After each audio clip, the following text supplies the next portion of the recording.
Welcome to this installment of Witness to Yesterday, the podcast of the Champlain Society. My name is Donald Wright, and I teach history and politics at the University of New Brunswick, which is located on the unceded and unsurrendered land of the Wolastoqey.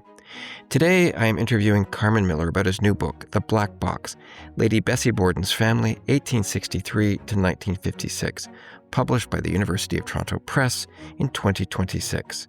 Carman Miller is an emeritus professor of history at McGill University, where, for 35 plus years, he served as a lecturer, professor, chair, and dean, and where he taught Canadian history to countless undergraduate and graduate students, including me, I might add. A specialist in Canadian political and military history, Carman is the author of several books, including Painting the Map Red, Canada and the South African War, A Night in Politics, a biography of Sir Frederick Borden, Charlie's First War, South Africa, 1899 to 1900, and of course, most recently, The Black Box, Lady Bessie Borden's Family. Carman, welcome to Witness to Yesterday. Thanks, Don. Great to participate and great to have you as host. Well, listen, it's a real treat for me, Carman, because, of course, you supervised my MA thesis about, what was it, 1 million years ago, 1.5 million years ago? But I learned a lot. About William Dow Lighthole and David Ross McCord. Yes.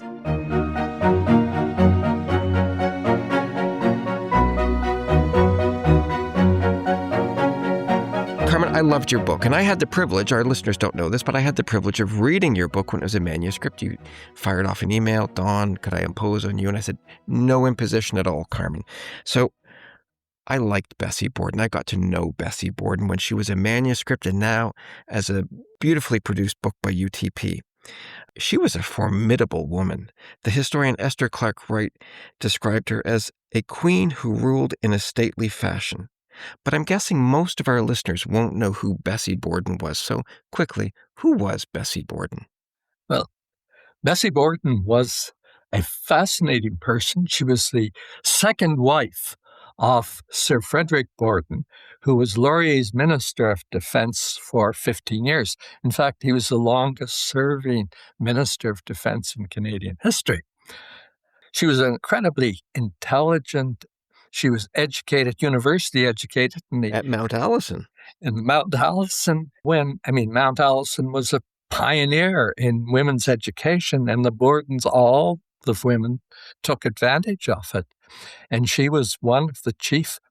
And she traveled extensively, as would be appropriate for where she lived. She was a chronic reader of biography and literature and art, and a shrewd observer who could rule, well, she could reign as well as rule, and did. Okay, I think I've had a few aunts like that. Yeah, yes, these people are familiar. Yeah, formidable and familiar to me. No, she was, as you point out, very well educated, very well read, terribly bright, terribly curious. Yes. And she married her sister's husband. Yeah. And inherited 3 children. That's right. Who she always called hers. So she was their devoted aunt who became their mother. That's right. That's right. When their mother tragically died. Yeah. Yes. Of TB, which was a killer in the 19th century, particularly in the early 20th. Yeah. Yeah. Well, as you know, Carman, having supervised some of my early research, I'm very interested in the relationship between historians and the books they write, historians and the topics they choose, historians and the questions they ask. You know, E.H. Carr famously said, all history is autobiography. So what's your connection to Nova Scotia and to the Borden family? Well, I have a roundabout answer. I hope it isn't too long. I love it. I was always impressed when I read Marie-Claire Blais' Une saison dans la vie d'Emmanuel, because her book opens with Emmanuel, a small child, crawling around on the floor, stopping to look at his grandmother, seated regally in a chair, and looking at her from the feet up. She was the stability of the family, which she earned by lots of hard work, and she was the authority in the family. That sounded very familiar to me, having been born in a small village in Nova Scotia, where the men were often absent in the woods or elsewhere, and the village was run by women. They were in charge of the family economy. They usually staffed the schools. They supported and maintained the churches and the voluntary organizations. So I was always impressed that that en saison first page was very familiar to me. And of course, I came from a family where I had a mother who was very capable and three very capable sisters. So there was no mistake in my mind about the capacity and ability of women.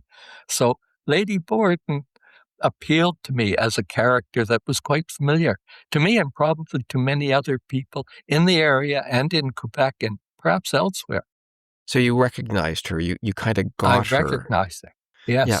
And look, I grew up with very strong women in my life, and reading your manuscript and then reading your book, I recognized Lady Bessie Borden. And I think I even commented to you, Carman, I have an aunt just like this. Yes. Yes. And you're from Nova Scotia, and that Yeah. makes sense too, that you're interested in Nova Scotian history. Yes. From Mosers River, isn't it? Yes. Yeah. Small village, maybe 400 people when everyone was home, and a two-room school, but a fascinating village. And I learned as much probably from the village and the way life worked as I did in school and elsewhere. So I'm guessing that might be your next book, A History of Mosers River.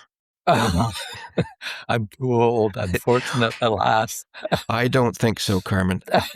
Let's talk about the title of your book, The Black Box. It's such a great title, such an evocative title, because what was the Black Box, and what did it reveal about Lady Borden, and not just Lady Borden, Lady Borden's family, her children, and their partners? Well, the Black Box was Sir Frederick Borden's ministerial box, which he used to carry confidential material locked, but it's a black tin box, and its contents formed the basis of my book on Lady Borden. But how I came to receive access to the book is, to me, a somewhat long-winded story. But it's a great story. Well, I first met Lady Borden, as it were, at Dalhousie when I was searching for an MA thesis. And I went to the archives, which was located on the Dalhousie campus at that time, and it had just received a massive influx of archives from the Borden families soon after Lady Borden died in 1956. And so I was introduced to this massive amount of archives about Sir Frederick Borden. I didn't know who Sir Frederick Borden was, much less his wife, his second wife. I knew about Robert Borden. He had been Prime Minister, succeeding Laurier. Yeah, everybody knows Robert Borden, that's right. But I'd never connected the two. And of course, the study also enabled me to connect the two. And although Sir Frederick was liberal and Robert was conservative, in their case, blood was thicker than politics, and they protected and supported one another when one was in office and the other side wanted patronage. It was delivered, and it worked both ways. And there was a very close connection between the two. But I stumbled into this subject not knowing who Sir Frederick was. And I did a master's thesis on Sir Frederick Borden. And several years later, I decided to return to the subject and make a biography of Sir Frederick, who I learned later was more than just a Minister of Defense. He was a rather skillful businessman who made a lot of money, lost a lot of money. He was an educated doctor.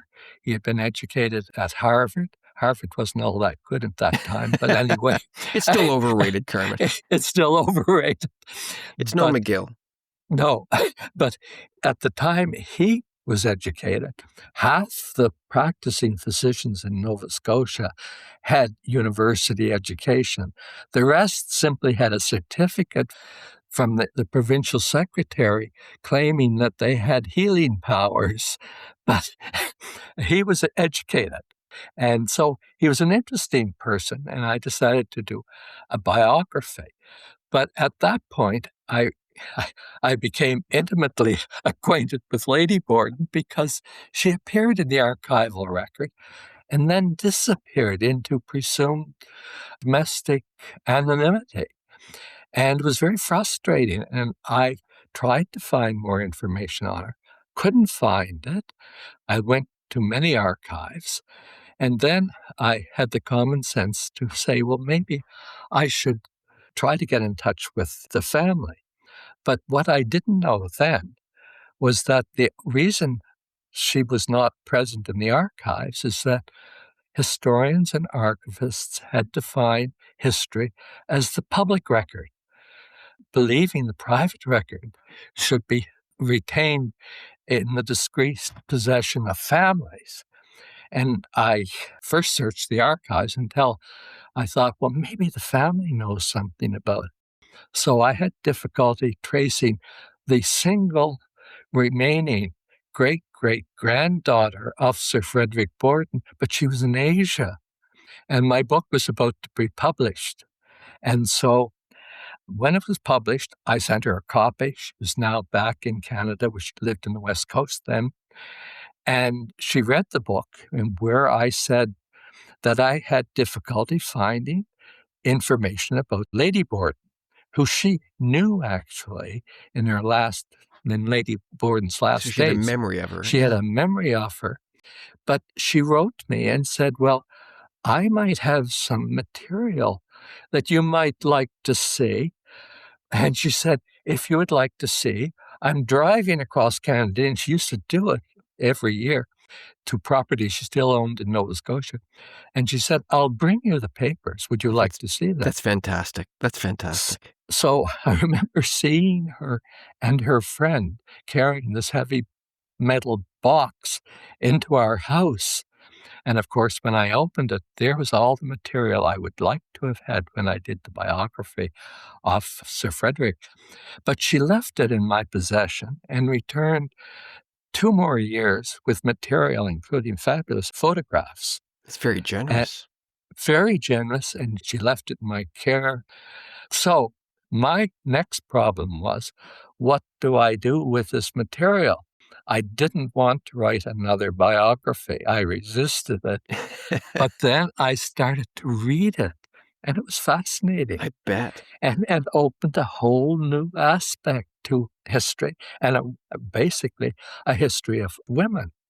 So I thought, well, maybe I'll write an article and alert others to the fact that this exists, and they'll do something. And then I thought, well, who's going to go through all the work I did for Sir Frederick to put the family in some sort of a context?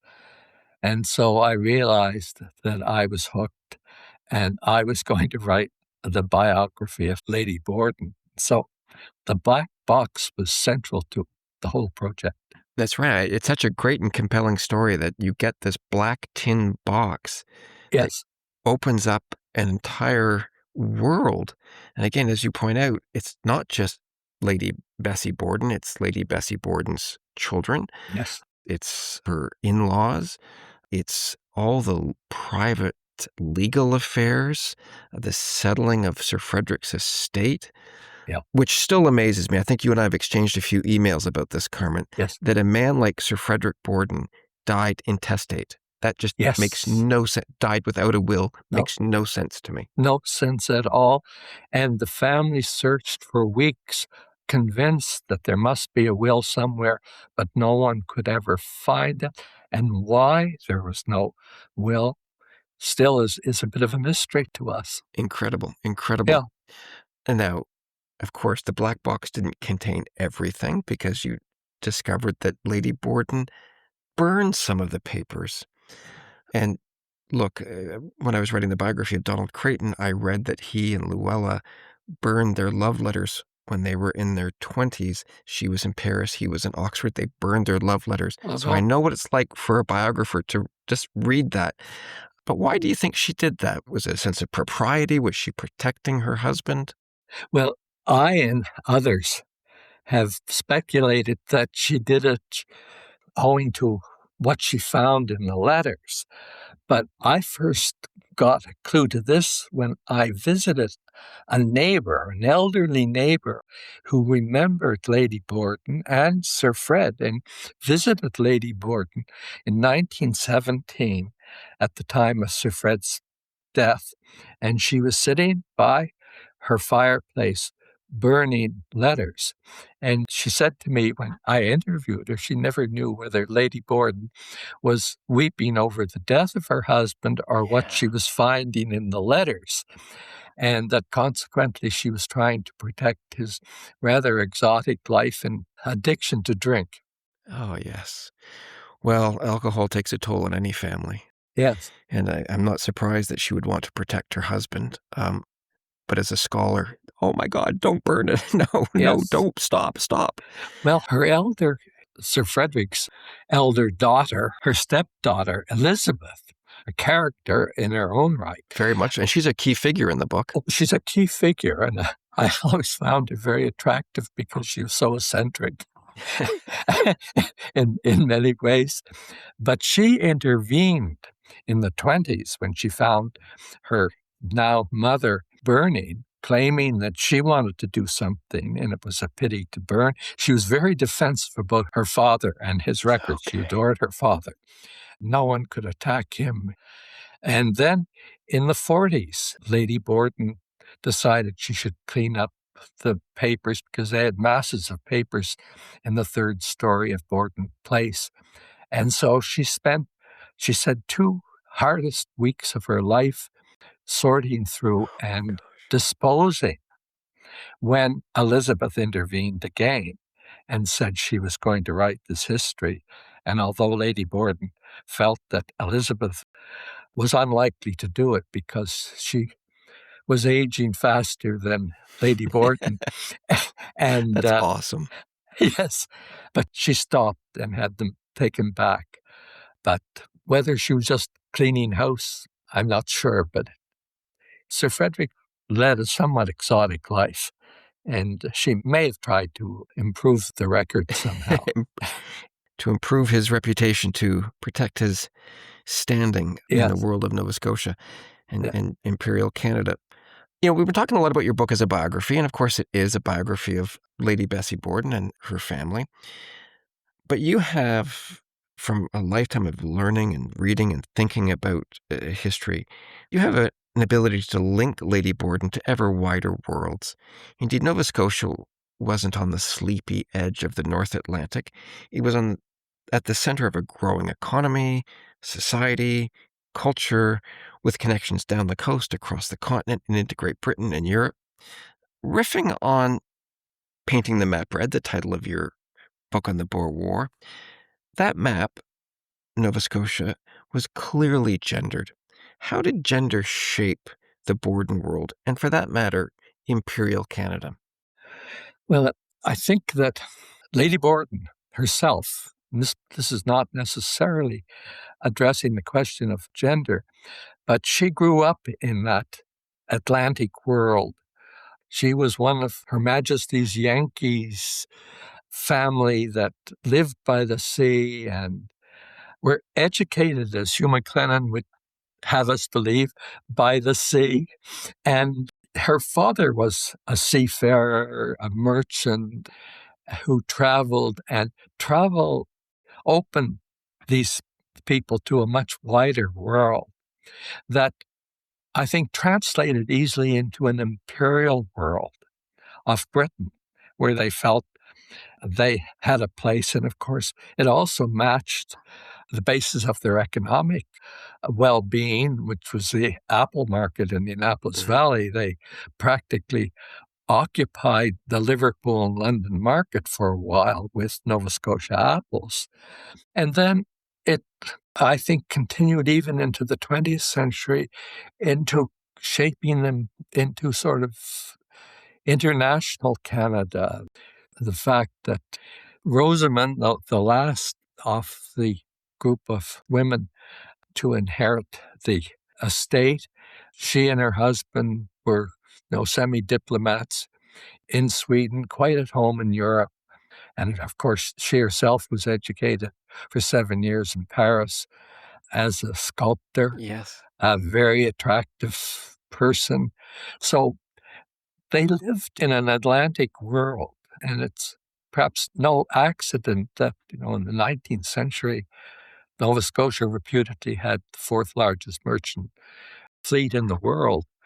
So they were very much part of this evolving international reality. I won't go as far as Hugh McLennan, who weaves it into the virtues of Nova Scotia as opposed to central Canada, who were landlocked and therefore ingrown and That's awesome. intolerant and not really the observant, tolerant, outward-looking maritimers that were schooled by the sea. That's awesome. Well, Yeah. chalk one up for Hugh McLennan. He might be onto something. Listening to you talk about the Borden family and the extended Borden family, and I think Marg Conrad says this, she blurbs your book. She says, it was like being on the set of Downton Abbey. And there's some truth to that.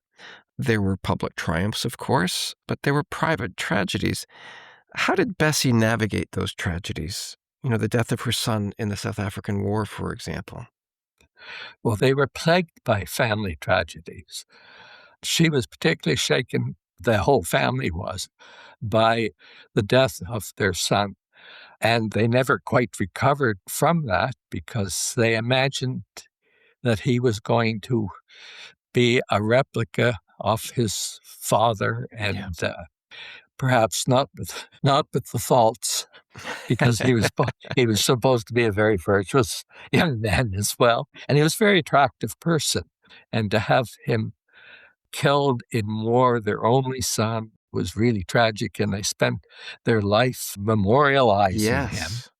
I mean, there were plaques at King's College, at Mount Allison, at McGill. In South Africa, there were cups, competitive cups that were donated to the military. And of course, the great statue, as it were, in Canning, Royal. The bust. Was it in Canning or Annapolis Royal? It's in Canning. Okay. And it's between their grandmother's house and the house that he grew up. I mean, it's in the center That's right. of the town. And of course, the ceremony, I mean, Sir Fred was Minister of Militia at the time and commanded large numbers of troops. It was the opening and dedication of the ceremony was almost a national event. But they never got over that. And of course, they continued in their will to provide for scholarships at Mount Allison in his name. But that was the first great tragedy. And the second one was Elizabeth's husband. Yes. Who, fascinating research scientist and environmentalist. Entomologist, wasn't he? Entomologist, Dominion entomologist, and was a conservationist and a very attractive person. He was 10 years younger than she was. Okay. But the marriage, of course, was interrupted by Spanish flu. He died after 8 years of their marriage, and she never quite recovered from that. And then, of course, the tragedy in World War II, when Maud, Sir Frederick's youngest daughter, and her husband were torpedoed, and Rosamond, their daughter, was obliged to take over the estate, which wasn't in great condition at that time, and also look after her aging aunt, Elizabeth, and Lady Borden. So just another example of these remarkable women that constitute the family. And remarkable women, resilient women, tough women who had difficult lives, but they played the hands they were dealt, and they played them very well. Exactly. Yeah, I came to admire all of these women. I did too. Reading the book. And that's one of the great strengths, of course, of biography, is that it allows us to walk a mile in someone else's shoes. But biography also allows us not just to tell the details of people's weddings and tragedies and other circumstances, but it allows us to tell larger histories and tell larger stories. And I think you do that really, really well. Gender, class, religion. Religion was a key theme in your book. And politics, of course. You develop these themes really well. And at one point you write, and I love this sentence, Carman, I hope I get it right, Sir Frederick and Lady Borden seem to regard politics as a performance art, a means to cultivate, exercise, and retain economic and social power. That's such a great phrase, politics as a performance art. I'm wondering if you might expand on that and give us a couple of examples of how they performed politics at the local level, national level, and of course at the international level in London. Yes. Yeah, that's something that really interested me. I think it started with understanding the lengths to which they went in order to have a very special house in Canning, a rather large country house that was worthy of a person who was knighted. I mean, Sir Frederick said before he was knighted that he was too democratic to accept a knighthood. But when it was offered, that was then, this is now. Yes, he expended a great deal of money almost immediately to have they called it the old place, redone in a fashionable architectural style. And it was a rather elaborate country house. And of course, they had a similar house in Ottawa, which was Stadacona Hall, Right. formerly John A. Macdonald's house, where they again entertained in an elaborate fashion dinners that Lady Borden arranged, and with interesting people visiting people from Britain or Japan. And on one occasion, Mackenzie King was a frequent visitor at the Borden place in Ottawa. He was very close to Sir Fred, which is always very amusing because Sir Fred didn't live a virtuous life. Well, I'm not sure King always did. But no, King probably didn't. But I mean, the facade was something different. The facade, yes. Yes. But Sir Fred had difficulty covering his tracks. Right. Despite the friendship of his cousin, who I think conservatives who wanted to cultivate his favor were quieter about it than they need be. So he was in a way protected by Robert Borden. Very much. And in fact, I always say, Camp Borden, people think it was named after Robert Borden in World War I. No, Frederick. Yeah. It's Frederick, and it was done by Sam Hughes, who was a great friend of Sir Frederick, because Frederick could play him. He could flatter him, and Sir Sam Hughes had a great affection for Sir Fred, but he also knew by suggesting that Camp Borden should be named Camp Borden, that he would have the backing of Robert, who was less convinced of Sam Hughes' virtues. Well, but fair enough. Yes, but Sir Frederick and Lady Borden lived, I think, in an imperial world in which class was very important. And dress and presentation, houses, country houses. Lady Borden, I think, played an incredible role. She loved dress. I mean, she had a spectacular wardrobe. In fact, one of the things I've never tracked down was a rumor. And someone told me that it was given to the Citadel in Halifax, but I've been there asking if they had. But what happened to it, I don't know. But I mean, she had an elaborate wardrobe. She loved dress from a young girl.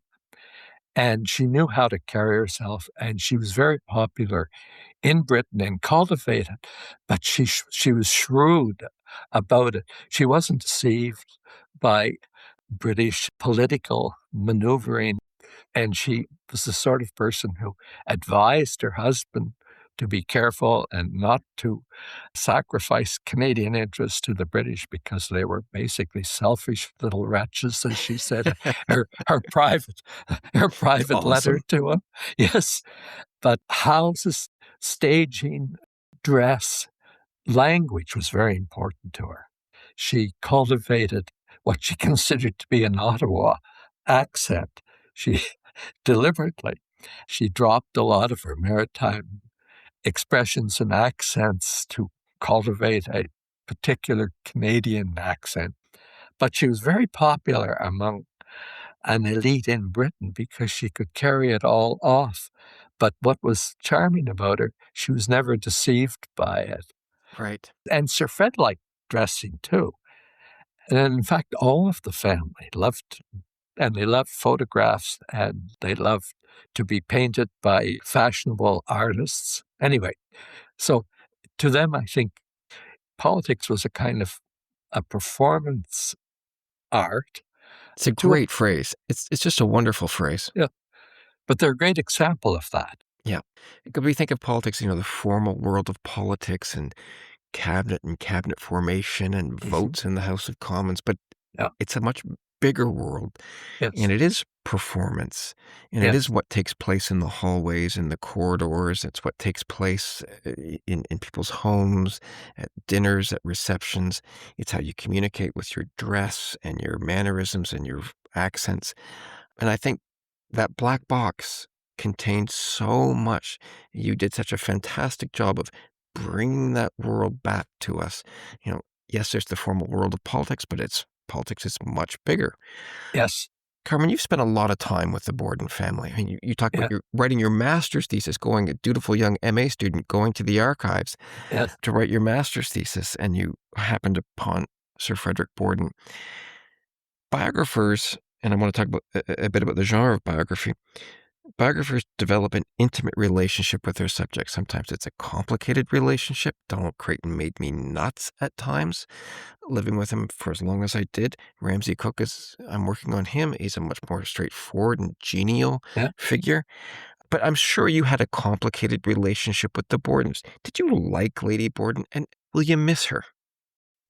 Yes, I liked her, but I was perhaps liked her in the sense that I'm not sure I'd like to have lived in her circular presence. She was more like a person in a novel or theater or film that you would admire and become amused and respect, but living in her shadow might have not been something I would have been all that comfortable doing. Her treatment of her son-in-law, who was a somewhat pretentious British type who liked titles and became the executor of the estate. He didn't know what he was getting himself in for because she made him dance, and he wasn't used to being ordered around as she did. She always did it politely, but the command was there, implied in every word, and so I think it might not have been comfortable living in that relationship to her, but I still find her attractive, very much like I found Elizabeth, her eccentricities and her courage and her character. But probably it would have been difficult if you were in a different relationship with her. Yeah, fair enough. The biographer relationship, we can step back. Yes. We can close the lid of the black box for a while and just take a breath. Yes. Very much like Creighton. Very much like Creighton. I mean, Creighton's a fascinating person. You'd like to have more contact with him, but would you like really to have to be his colleague? I mean, people who have different attitudes toward him. Des Morton, I remember, particularly felt less than welcome by Creighton. By Donald Creighton, yeah. Yeah, but I mean, he's still a person of great fascination and insight. And well, his star PhD student, Ramsay Cook, is proving far more genial right now. He's much more genial company, which may make the book a little less interesting because, Creighton was so controversial and so contradictory and so infuriating, whereas Ramsay Cook is more generous and capacious and curious. Yes.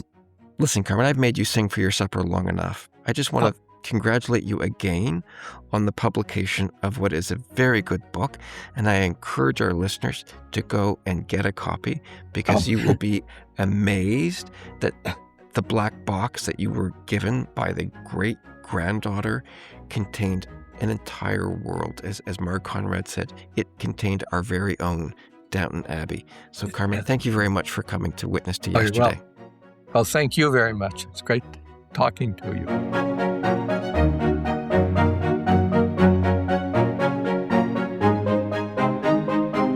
My guest today was Carman Miller, and you've been listening to Witness to Yesterday. Please visit our website at www.champlainsociety.ca. The best way you can support this podcast is by joining the Champlain Society. If you like what you've heard, let your friends know by forwarding this podcast through the socials of your choice. This podcast is made possible by members of the Champlain Society who work hard to bring to life original documents in Canadian history. We also want to thank the University of Toronto Press, UBC Press, and McGill Queen's University Press for their financial support. My name is Donald Wright, and this interview was recorded on May 29th, 2026. It was produced by Kevin Ball and supported by the University of Toronto Press Journal team, who also support the Champlain Society.